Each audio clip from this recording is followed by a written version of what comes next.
بسم الله الرحمن الرحيم. السلام عليكم ورحمة الله وبركاته. معاكم باسم الزمر، برنامج كرة مع باسم. أول حاجة، كل سنة وأنتم طيبين مناسبة أول رجب، بكل وهابي نيو يير مناسبة 25 خلاص.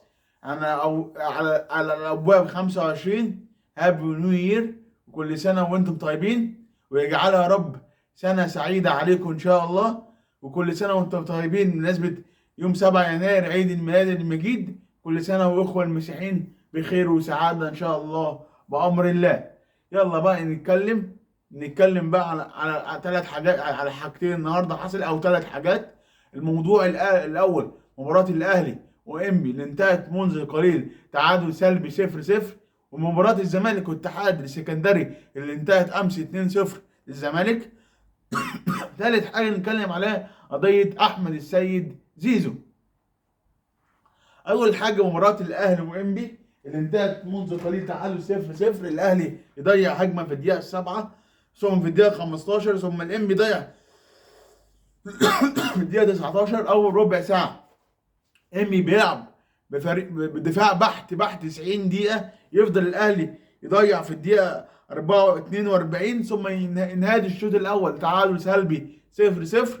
بعد كده الشوط الثاني الاهلي ما يفضل ماسك كوره لحد الدقيقه، من اول الاهلي عمال يضيع في الدقيقه 65 و64 و68 و84، وضربه جزاء انبي 87 يضيع في الدقيقه 88، يضيع في الدقيقه 95، ثم الاهلي يضيع هجمه في الدقيقه 97 وحته. يعني الاهلي النهارده اداؤه كان سيء جدا. كان انبي بيلعب النهارده بدفاع بحت على الاهلي. شابوه للكابتن محمد اسماعيل، قافل ميه ونور على الاهلي. مش لعيبه في اللعيبه، هي انبي النهارده عمل دفاع بحت، عمل تغييرات، والتغييرات ليس منها فايده. مستر كولر النهارده كولر ادار المباراه بشكل سيء، يعني يعني ضيع مشكله. اكبر غلط عمله طلع مروان عطيه. لا، مروان عطيه كان المفروض يفضل ورا، كان المفروض يطلع كوكا النهارده اللي كان بيلعب ب 12 والديم ب 11. لا، كوكا كان النهارده زياده على الاهلي. النهارده كوكا سيء جدا النهارده. ما مش هلوم على احمد سمير ولا محمد سمير، ولا هلوم على مش عارف اسمه احمد سمير ولا محمد سمير، مش هلوم عليه، ولا هلوم على عمر الساعي. النهارده انبي 10 على 10، قافل خطوطه على الاهلي لحد نجح في النقطه هو عايزها. في الاهلي كده رجع المركز الثالث ب 12 نقطه، غير الزمالك متصدر الدوري ب 14 نقطه، وبيراميدز فاز على الجونه 1-0 برضه مصدر 14 نقطه. كده الاهلي في المركز الثالث ب 12 نقطه. ولسه الاهلي عنده مباراه مؤجله مع سموحه يوم 7 يناير، يوم العيد ان شاء الله باذن الله. ان شاء الله باذن الله. كل سنه وانتم طيبين. بعد كده نخش بقى كده المباراه. يعني المفروض الاهلي المفروض يشغل نفسه ويعمل نفسه، يجيب صفقات. كان المفروض بغداد ابو نجاح جاي، جه مصر وكان في قصر الكبابجي. هنشوف نتابع بقى بغداد ابو نجاح فعلا هيجي الاهلي ولا لا. هنشوف نتابع خلال الفتره اللي جايه. ولا بعد كده نتكلم على ماتش الزمالك.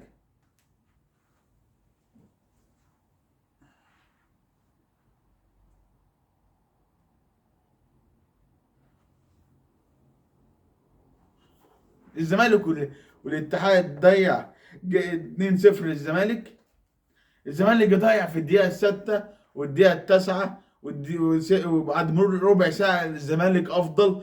بعد كده الاتحاد ضيع في الدقيقة 16، الزمالك ضيع في الدقيقة 20، الاتحاد ضيع 32 38، الاتحاد ضيع 41. ودخل الشوط الأول تعادل سلبي 0-0. المباراة موازنة الشوط الأول. بعد كده الزمالك ضيع في الدقيقة 57 47 و50. بعد كده الاتحاد يطرد منه في الدقيقة 57، ثم الزمالك يتحول 360 درجة. الزمالك يضيع هجمة في 64، ثم ناصر منسي يسجل في الدقيقة 66. الزمالك يضيع هجمة 70. الزمالك تلت ساعة أفضل بعد الطرد. الزمالك أفضل بكتير من الاتحاد السكندري. ثم الزمالك يسجل في الدقيقة 72 هدف دونجا. الزمالك يضيع في الدقيقة 80، الاتحاد يضيع في الدقيقة 88. نهاية المباراة فوز الزمالك 2-0 على الاتحاد. الزمالك افضل بكتير من الاتحاد السكندري. الزمالك لعب حق المطلوب. الطرد من الشوط الثاني هو اللي غير موازين الدنيا كلها.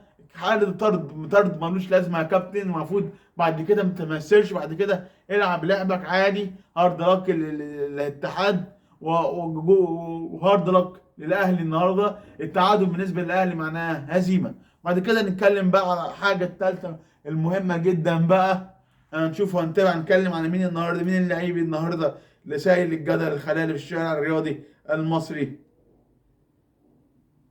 اتكلم على زيزو.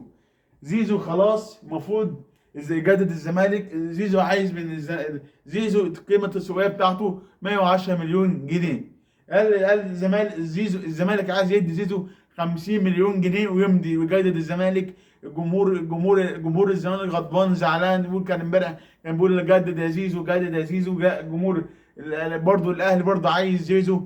قال زيزو يعمل نقله يروح من الزمالك الاهلي مباشره ولا يروح بيراميدز. هنشوف ونتابع النهارده خلاص، والنهارده بكره اخر يومين من اول يناير. زيزو لعيب حر لو الزمالك ما جددوش خلال النهارده او بكره اخر يومين في السنه. كده نشوف هنتابع خلال الفتره اللي جايه. كده عندنا وكده بقى حته كمان بقى ليفربول كده اقول لكم عليها دلوقتي.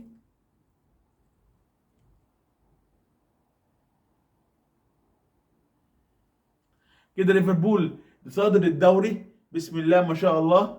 كده ليفربول هياخد الدوري مستريح. الفرق بين ارسنال بين تشيلسي 7 نقط، هنقول لحضراتكم حالا.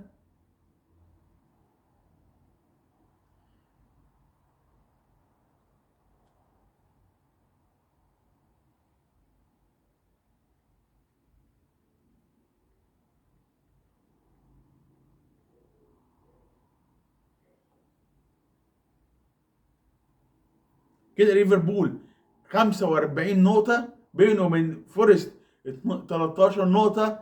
كده ليفربول أول 45. توتنهام فيروست 37، أرسنال 36، تشيلسي 35، السيتي 31. يا نهار أبيض، السيتي المركز الخامس وحش أوي برضه. لسه السيتي مع جوارديولا الله يكون في عونه بإذن الله. يلا بقى عندنا إن شاء الله يوم الجمعة الأهلي وبولوزداد، ويوم السبت لحد الزمالك والمصري. وبعد كده ان شاء الله يوم الثلاث 7 يناير يوم العيد الميلاد ان شاء الله الاهلي وسموحه باذن الله ان شاء الله بامر الله. كل الجديد مع باسم الزمر ومستر اشتراك وتفعيل الجرس والكره مع باسم. يا رب يا رب تبقى سنه سعيده عليكم يا رب يا رب. واخر حاجه بختمها صلى على الرسول عليه الصلاه والسلام. كان معكم باسم الزمر من برنامج الكره مع باسم. شكرا، إلى اللقاء.